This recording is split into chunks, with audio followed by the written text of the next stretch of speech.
ఆదికాండము 39వ అధ్యాయము.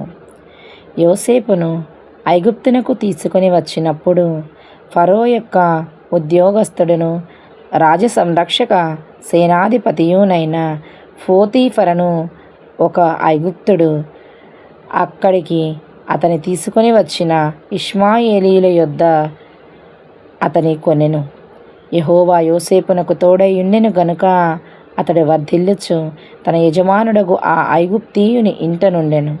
యెహోవా అతనికి తోడై ఉండెననియు అతడు చేసినదంతయు అతని చేతిలో యెహోవా సఫలము చేసెననియు అతని యజమానుడు చూచినప్పుడు యోసేపు మీద అతనికి కటాక్షము కలిగెను కనుక అతని యొద్ద పరిచర్య చేయువాడాయెను.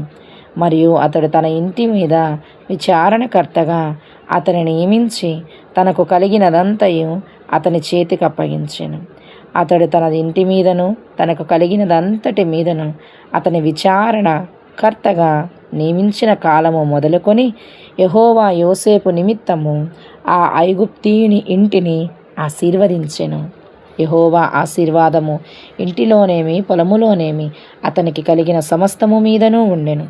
అతడు తనకు కలిగినదంతయు యోసేపు చేతికి అప్పగించి తాను ఆహారము తినుట తప్ప తనకేమి ఉన్నదో లేమి లేదో విచారించినవాడు కాడు. యోసేపు రూపవంతుడును సుందరుడునై ఉండెను. అటు తరువాత అతని యజమానుని భార్య యోసేపు మీద కన్ను వేసి తనతో శయనించుమని చెప్పాను. అయితే అతడు ఒప్పక, నా యజమానుడు తనకు కలిగినదంతయు నా చేతికి అప్పగించెను గదా, నా వశమున తన ఇంటిలో ఏమి ఉన్నదో అతడెరుగడు. ఈ ఇంటిలో నాకంటే పైవాడు ఎవడునూ లేడు.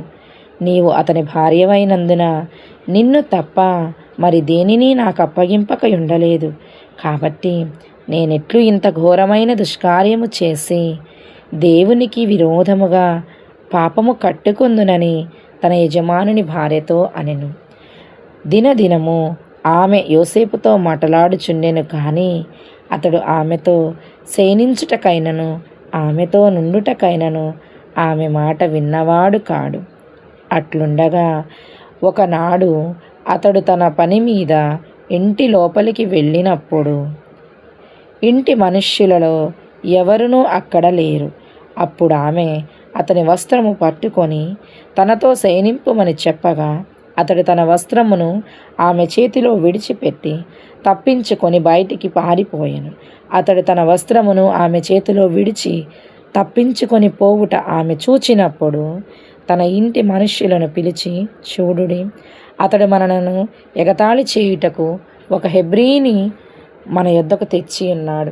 నాతో శయనింపవలనని వీడు నా యొద్దకు రాగా నేను పెద్ద కేక వేసి తిని నేను బిగ్గరగా కేక వేయుటవాడు విని నా దగ్గర తన వస్త్రమును విడిచిపెట్టి తప్పించుకొని బయటికి పారిపోయినని వారితో చెప్పి అతని యజమానుడు ఇంటికి వచ్చే వరకు అతని వస్త్రము తన దగ్గర ఉంచుకొనెను.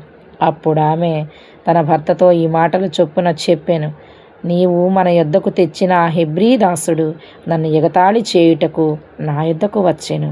నేను బిగ్గరగా కేక వేసినప్పుడు వాడు తన వస్త్రము నా దగ్గర విడిచిపెట్టి తప్పించుకొని బయటికి పారిపోయేనెను.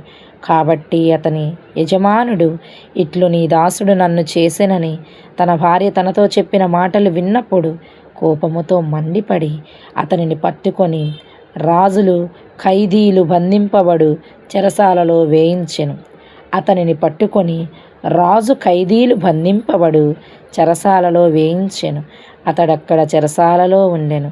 అయితే యెహోవా యోసేపునకు తోడై ఉండి అతని యందు కనికరపడి అతని మీద ఆ చెరసాల యొక్క అధిపతికి కటాక్షము కలుగునట్లు చేసెను. చెరసాల అధిపతి ఆ చెరసాలలోనున్న ఖైదీలనందరినీ యోసేపు చేతికి అప్పగించెను.